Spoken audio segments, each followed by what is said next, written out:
doona introducing GPT-5 so qof kasta free ka lacag bixi qof walba uu isticmaali doona GPT-5 oo dadka dhan waa loo soo fasaxay so waxyaabaha marka lagu kala duwan waxa weeye limitationska dadka qaar baa limitations saaran yahay so haddii akoonka freega isticmaalayso waxaad haystaa maalintii ilaa 30 su'aal na weydiiso kadibna uu ka xirmi doonaa so haddii dadka lacagta bixiyay aad ku mid tahay in badan inta doonto isticmaali kartaa inkastoo limitka uu saaran yahay weli kan oo midkii ka sii qaalisanay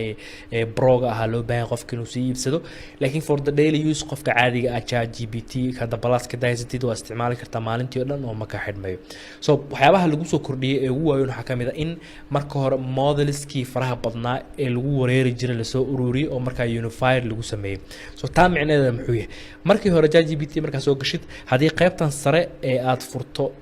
modelska xagga waxa ku arki jirteen ilaa 5-6 model oo marka magaca isku dhadhow leh oo lagu wareeri jiray hadeertan taa waa laga saaray meesha oo qofka kaliya wuxuu arki doonaa GPT-5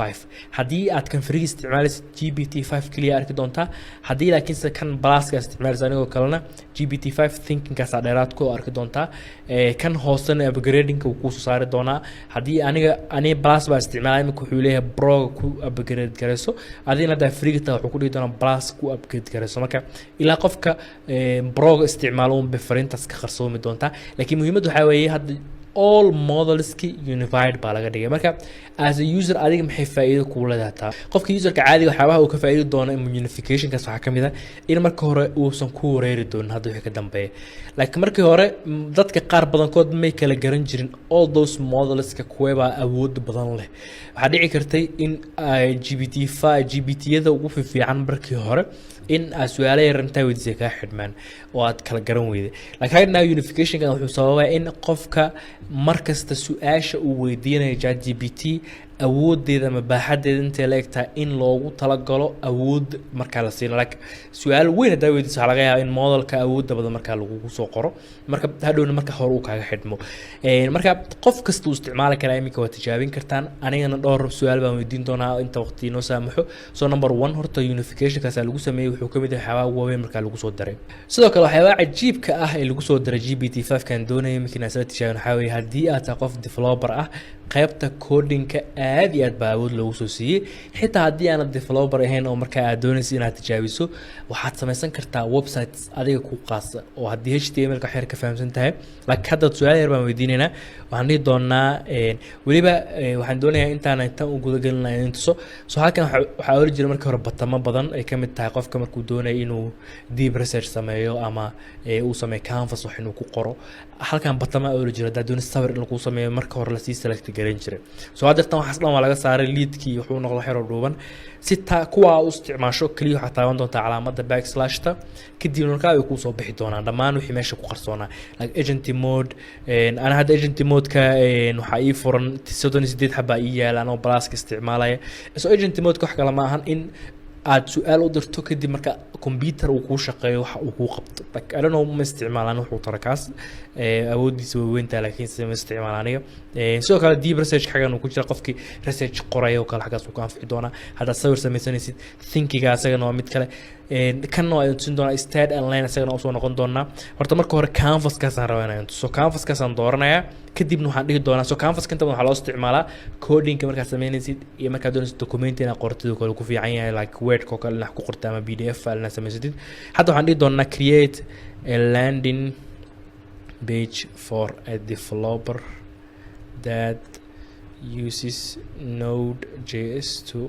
code like waxaan dhahay waxay samaysaa landing page ku wanaagsan qof developer oo marka Node.js isticmaala waxaan dhihi doonaa I want to use this as my portfolio kala just oo u dir doonaa xogaa yar buu qaadanaya oo ka tagaynaa because hadda wuxuu sameyn doonaa thinking longer for better answer so waxyaabaha ku fiican ka mid tahay GPT-5 ka waqti dheer buu qaataa laakiin wuxuu ku siin doonaa result aad iyo aad u qurux badan marka waan ka tagi doonaa hadeertan waxa la su'aal kale aan sii weydiin kan in badan buu sii qaadan doonaa inuu dhameeyo waxyaabaha kale cajiibka ah GPT-5 ka aan ku arko waxa kamid ah qofka doonaya marka inuu xirfad barto kale si fiican buu anfacaya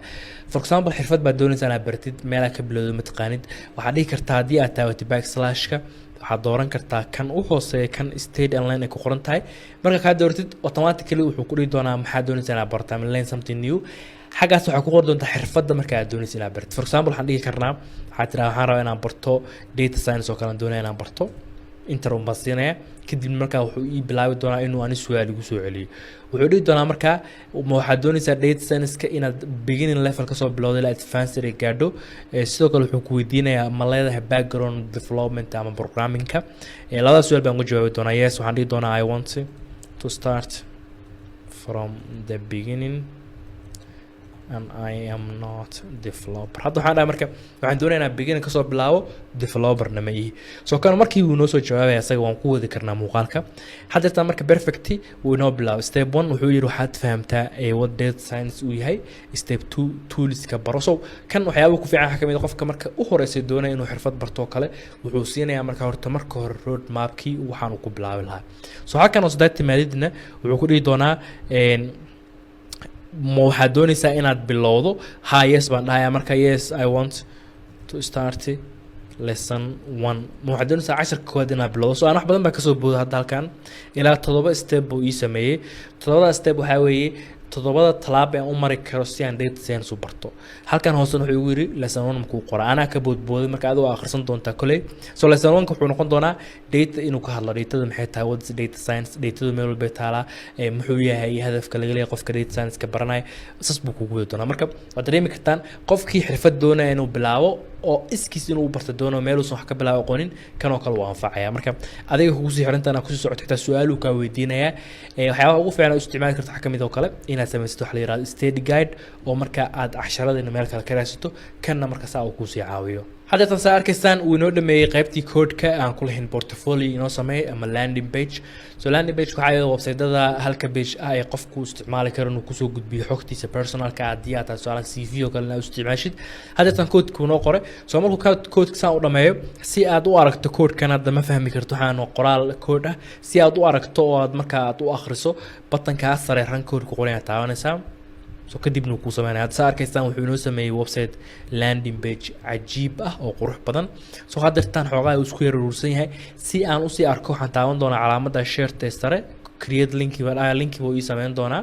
linkigaas baa markaa intaan qaato aan ku furi doonaa marka tab cusub oo markaa ballaaran oo wuxuu dhan markaa ii soo wada baxayaan marka dadka linkigu ii sameeyay waan iga soo qaataa dirtaan initializing environment buu dhahayaa fuwaala hadda arkaysaan wuxuu ii sameeyay website inaba aan caadi ahayn oo qurux badan oo landing page oo aan isticmaali karo xitaa wuxuu iigu daray inaan sameyn karo inaan download CV dhihi karo CV la soo degi karo hadda qofka doonaya inuu ila soo xiriiro waa very fantastic way